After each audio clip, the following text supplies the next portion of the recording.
Every teaching on manifestation says the same thing. Believe harder. Believe deeper.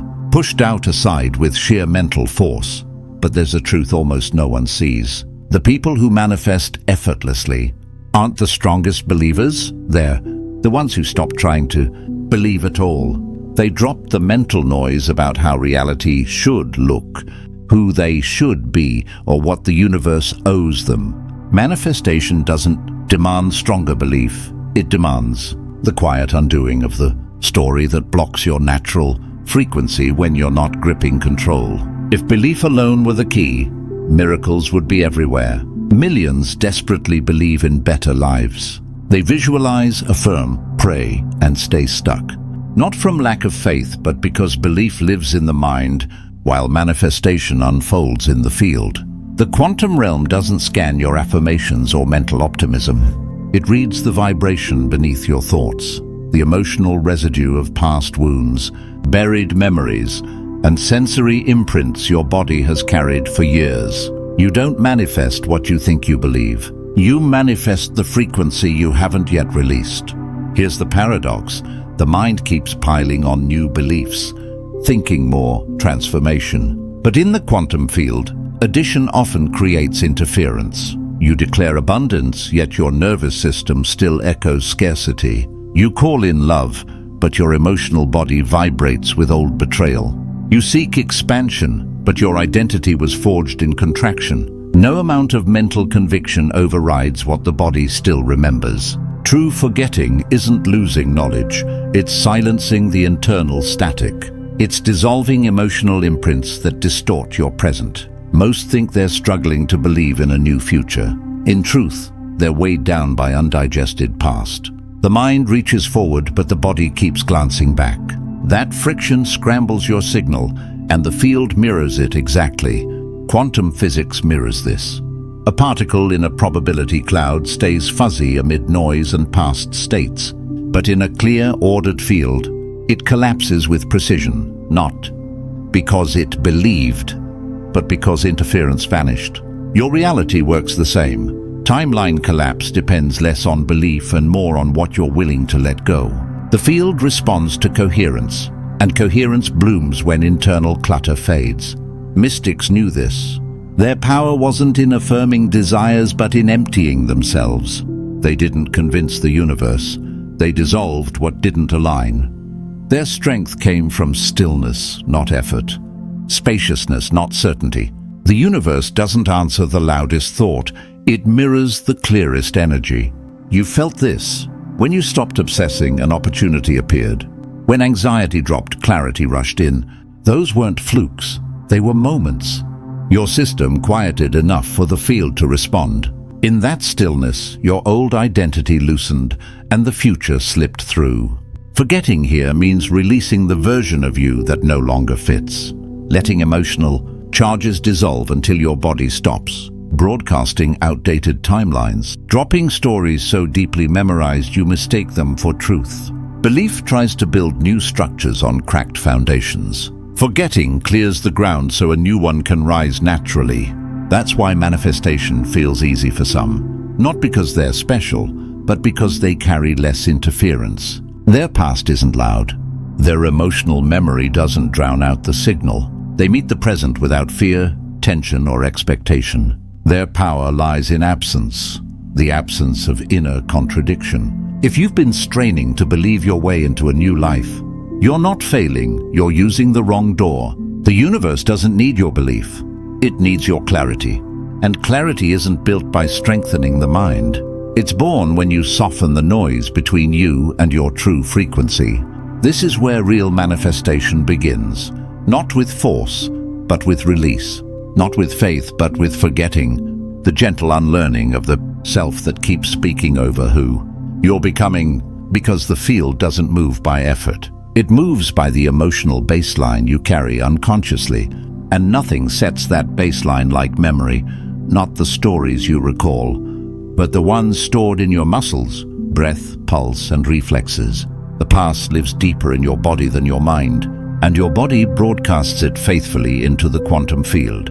That's why your reality often feels outdated. It's reflecting the version your nervous system hasn't yet forgotten. Memory isn't just narrative. It's chemistry, voltage, the rhythm your heart adopts, bracing for disappointment, the tension in your shoulders from old fear, the shallow breath learned in uncertainty. These become emotional signatures, and those signatures become the frequencies the quantum field responds to. You might think you're calling in abundance, but if your body treats scarcity as normal, that's the signal being sent.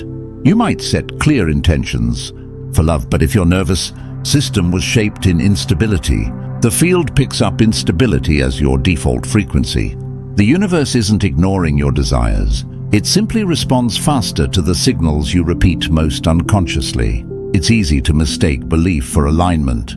Belief lives in the mind. It's quick, editable, visible. You can reframe thoughts, rewrite stories, visualize outcomes. But the body doesn't update through words. It updates through safety, repetition, and felt experience. Your mind may declare a new future, but your body clings to the familiar because predictability feels safer than possibility. That's why the emotional past so powerfully shapes your timeline. The body keeps recreating what it understands. When people feel stuck, they blame their technique. I'm not believing enough. But the real issue is simpler. The emotional past is speaking louder than the imagined future. Your internal signal echoes an old version of you, not because you're still that person, but because your body hasn't learned how to release them. And the field mirrors that echo until it fades. Neuroscience confirms this. Your brain forecasts reality using past imprints. Fear in the past, it predicts fear. Disappointment, it forecasts more. These predictions happen beneath thought, shaping your physiology before you're even aware, becoming your vibration, and thus your manifestation. That's why so many feel stuck in cycles. You set a powerful intention in the morning, but by afternoon, your body has slipped back into emotional tones memorized years ago, not from lack of will, but because the body stays loyal to the past until you teach it a new normal. Memory becomes gravity, pulling your frequency backward even as your mind moves forward. But here's the shift. When you see your past not as a story to fix, but as an energetic imprint to soften, everything changes. You stop fighting yourself. You stop blaming your belief and start noticing the emotional pattern waiting to be released. That awareness alone begins to dissolve memory's grip. You don't need to erase your past. You only need to stop letting it dominate your frequency. The universe doesn't need stronger belief. It needs you to release emotional habits that contradict the life you're stepping into. Forgetting here means letting your body feel something new long enough to trust it's real. It's softening reflexes that no longer serve your becoming. It's loosening emotional tones once needed for survival, but now blocking creation. If this resonates, if you sense that what's holding you back isn't lack of faith, but surplus of emotional memory, anchor this truth now, because naming it begins to dissolve it. Real forgetting isn't erasure. It's releasing memory's authority. Not deleting the event, but removing its emotional charge so it no longer broadcasts into your field. This subtle internal work is among the most powerful forms of manifestation, though rarely celebrated, yet it shifts your frequency more than any affirmation ever could. When that emotional weight lifts, the field finally receives a clean signal, not a mix of who you were and who you're trying to be, but a single coherent frequency rooted in the present. The mind thinks forgetting means ignoring, but the nervous system knows forgetting means safety. Until the body learns it no longer needs old patterns of fear or hypervigilance, it will keep replaying them, not because the past haunts you, but because your biology hasn't yet trusted the present. True forgetting happens when your body stops bracing for what once was and starts opening to what it's never known. That shift is first physiological, then vibrational, then manifestational. Imagine your identity as a web of emotional nodes, each tied to a memory and sensation. When one fires, others light up, creating your baseline frequency. The field reads this pattern as your current state. But soften just one node, breathe instead of bracing, open instead of collapsing, and the whole network loosens. The circuit weakens. The frequency shifts. That's why even a moment of genuine peace can disrupt years of tension. You don't need to dismantle everything at once. Releasing one emotional link starts the unraveling. Selective forgetting is deactivating these nodes through presence, not force. Every time you meet an old reaction with awareness instead of repetition, you teach your nervous system a new response. Each breath becomes a vote for the version of you no longer bound by yesterday's chemistry. Over time, the old identity's emotional weight fades until the body stops referencing it automatically. That's what real forgetting looks like. The absence of an old reflex changes everything.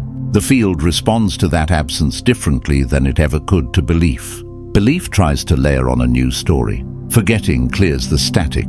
Belief asks the universe to listen harder. Forgetting gives it a clear channel. When internal noise drops, the outer world can finally reorganize around the frequency you naturally emit, undistorted by memory. That's the true heart of manifestation. Not building a new identity, but dissolving the one forged in survival, not creation. This is why ancient traditions speak of emptiness, silence, surrender. These aren't poetic ideals, they're vibrational technologies. In stillness, even for a breath, you create a gap in the circuitry of your old self.